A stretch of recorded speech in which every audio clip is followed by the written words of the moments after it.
My name's Colleen Effinger. I work for St. Louis County, Minnesota.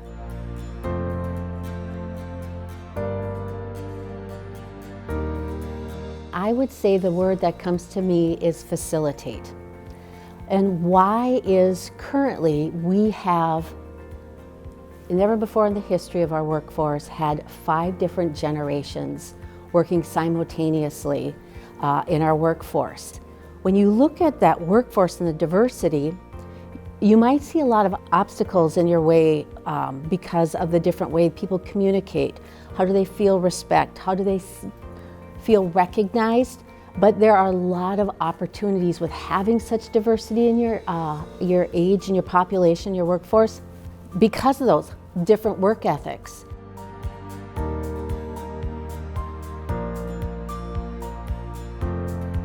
In Minnesota, we have pay equity, that employees are paid equitable based on the jobs they do, and it tries to eliminate bias from gender. And so how do you evaluate that? Because on the micro, the employee feels their job deserves this. And on the macro, what does that look in on a whole, in the whole continuum of those job classifications?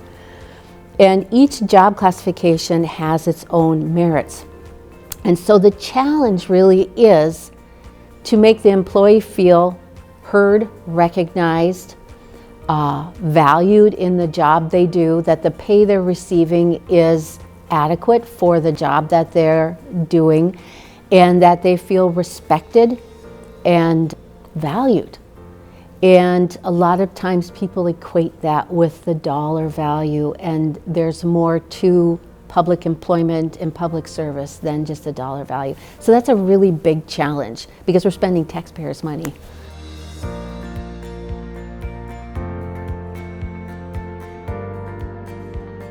Prior, we used to work in our little silos. IT was in a silo, finance, HR, we're all in our own little silos. That's not the way it is anymore. We are so interconnected.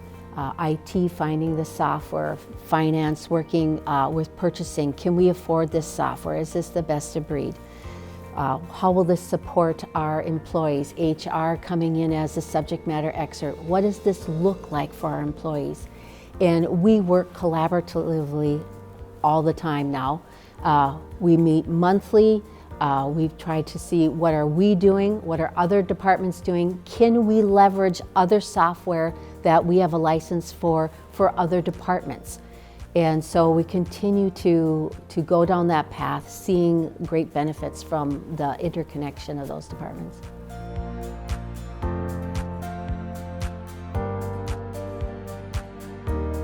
So one of the things with our Public Works Department that I want to do is implement workforce where we can have geofencing around projects and work orders, that the staff working can have some type of handheld device where they can scan the tool, scan the work order.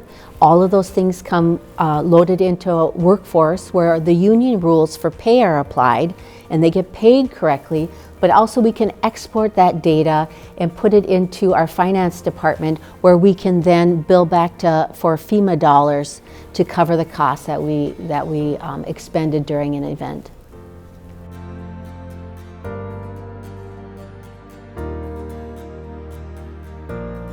For lack of a better term, look at it half full. You could look at the obstacles and the challenges by having such a diverse workforce, age-diverse workforce out there, but what that diversity brings you are this plethora of ideas, of ways to do things. How are young people doing things? How are they interacting? How are older people, in the workforce interacting? What can they bring to the table? Matching up and mentoring. And a modern workforce leader needs to look at that, not see it as a challenge, but as a great opportunity to harvest all of that and cross-train all of your employees to get that generational knowledge flowing back and forth.